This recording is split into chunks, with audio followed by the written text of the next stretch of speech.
Bonjour les amis, nouvelle vidéo aujourd'hui pour retrouver Diodo et l'affaire Jeffrey Epstein et puis Ariane de Rolsey. Vous le savez, il y a eu des révolutions et puis dans cette vidéo, Diodo sera accompagné de maître Carlo Brussa qui va aussi nous faire ses révélations. Mais juste avant, bien sûr, de voir l'extrait qui s'est passé sur GPTV avec mon ami Mike Borowski, n'oubliez pas, j'ai besoin de votre soutien, donc n'hésitez pas à vous abonner, le pouce, le commentaire, le partage et le boost de la vidéo. On écoute l'extrait et on en parle juste après. Ah bah là, c'était un effet de sidération immédiat. D'abord, je n'y ai pas cru. Et puis ensuite, rapidement, j'ai compris que c'était vrai. On a fait des contrôles. Nous sommes allés sur le site de l'administration américaine. Nous avons effectivement vérifié que, eh bien, ça n'était pas une invention, que c'était la réalité. En tout cas, c'était sur le site officiel de l'administration américaine. Et là, tout me revient en tête. Mais bon, il y a quand même eu un effet de sidération sur une période de 3-4 jours. C'est de la sidération. Et puis en plus, parce que, voilà, fin décembre, il y a ce mail. Il y a ce mail de Madame de Rothschild à Epstein. Et début janvier, il y a Manuel Valls, on ne sait pas pourquoi, hein, il arrive et il dit non mais voilà, il faut censurer Dieudonné, voilà, Dieudonné est l'ennemi de la République parce que nos valeurs républicaines, c'est dingue, hein. Est-ce que ça signifie que la France est gouvernée par cette élite mondialiste? Alors, Valls, c'est le politique, et puis il y a ensuite le juge de la plus haute, puisque c'est le Conseil d'État qui va valider la censure. Donc, Monsieur Stirn, en l'occurrence, je crois que c'est un descendant de Dreyfus, du capitaine Dreyfus. Et donc, j'avais vraiment, à ce moment-là, j'avais pas conscience, en fait, de qui était derrière cette opération de destruction, on va dire une exécution sociale, bien en règle, diligentée, financée par Madame la baronne Ariane de Rothschild. J'étais à milieu de m'imaginer. Dans les médias, le CRIF avait demandé à mon interdiction. J'avais même été menacé de mort par certains représentants du CRIF. Donc je savais qu'il y avait une hostilité politique de la part de l'extrême droite israélienne. Je n'ai jamais fait d'amalgame en ce qui concerne avec nos compatriotes de la communauté juive, et je savais bien, et je les ai toujours rassurés sur ce point, mais je ne pensais pas effectivement que ça remontait aussi haut que la première fortune de France, celle qui prête de l'argent et qui endette le pays, vit sur les intérêts de la dette, quoi. Je ne pensais pas que c'était à ce niveau-là. Cher Carlo, toi qui es avocat, est-ce que toi aussi, ça t'a surpris que voilà des grandes puissances puissent commander ainsi des juges, des gouvernements, des ministres? Alors personnellement, je n'ai pas été choqué. Maintenant que Monsieur Dieudonné, dont je ne suis pas l'avocat, a été directement visé dans le cadre d'une sorte d'opération de censure à grande échelle, ça, je ne pouvais pas l'imaginer. Que de la censure soit mise en œuvre, ça ne m'étonne pas. Et la chose qui apparaît très claire, c'est que nous avons quand même la mise en œuvre d'un processus qui tend à entraver la liberté d'expression, qui tend non simplement à entraver la liberté d'expression, parce que, en tant qu'avocat, je vous rappelle un texte qui, je pense, mérite d'être rappelé.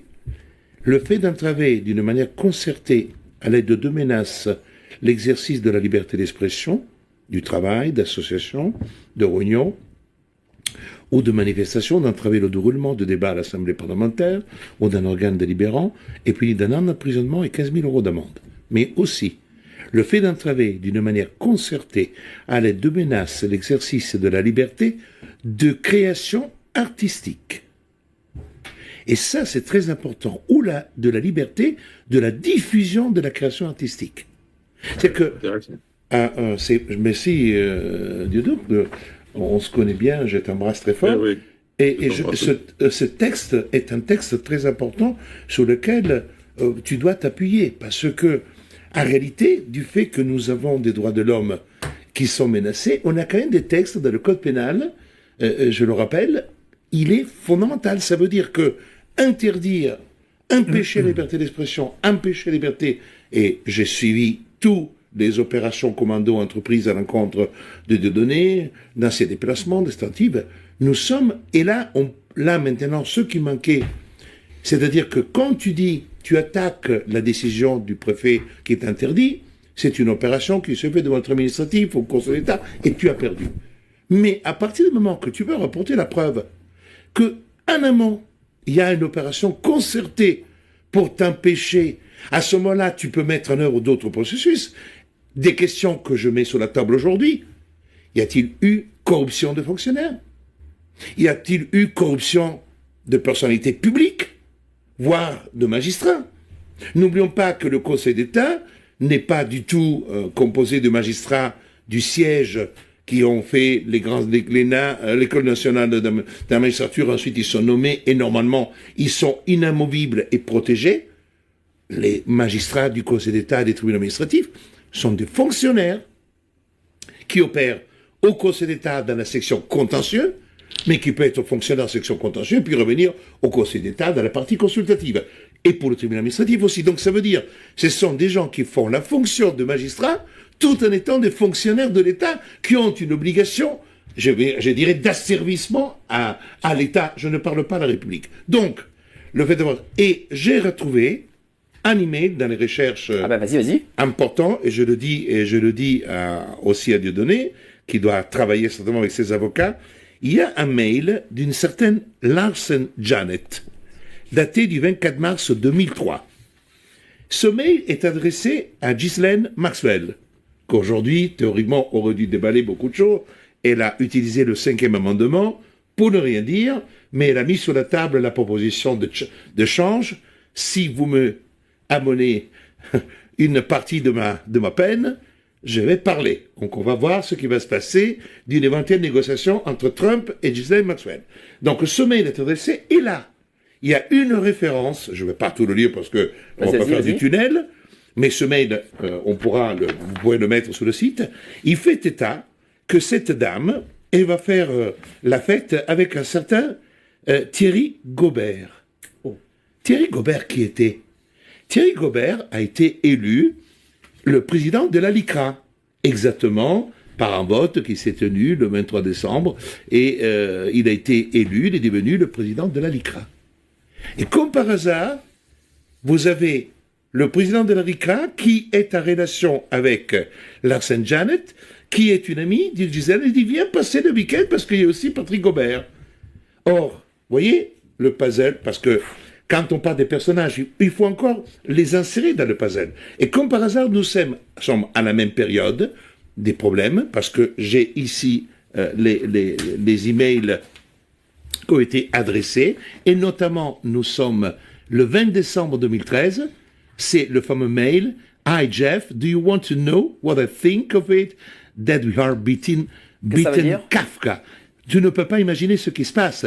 Nous sommes entre Kafka et le national-socialisme. Regardez le texte qui visait de donner.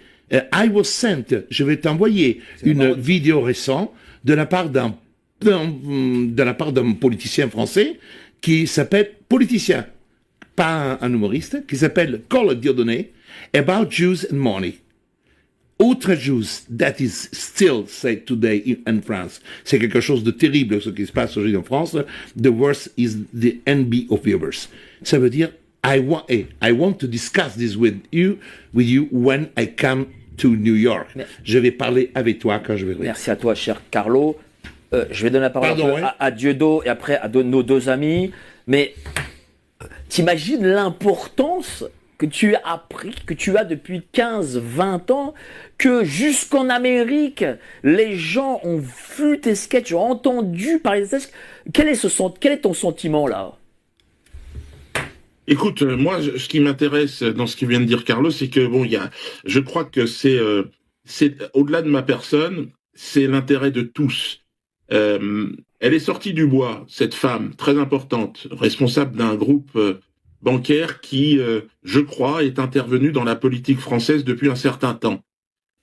Normalement, c'est une institution qui protège évidemment son image et qui est très très attentive sur sa discrétion. Et là, ils sont dans les phares. C'est une première. Donc au-delà de moi, parce que c'est par moi que ça arrive, au-delà de moi, je crois qu'on a tous intérêt aujourd'hui à vraiment conserver ce projecteur sur les coulisses de ce qui fait la politique culturelle, mais aussi la politique tout court de la France. Je suis entièrement d'accord avec lui. D'ailleurs, hier, il y avait le dîner du CRIF. Et il faut savoir une chose, la table, elle est à 900 €. Et vous savez quoi? 800 balles sur les 900 sont défiscalisées. Donc, c'est vous qui allez payer, bien sûr, et qui avez payé le dîner du CRIF.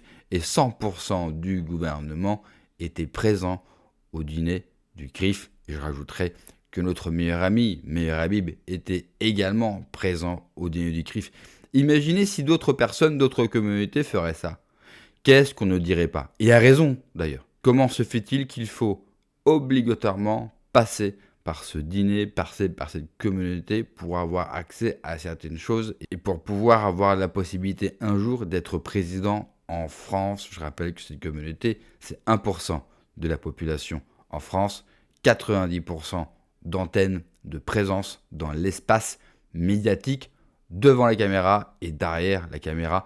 Cela doit nous forcer à nous interroger, bien sûr, sur qui contrôle réellement notre pays. Merci d'avoir regardé la vidéo, les amis.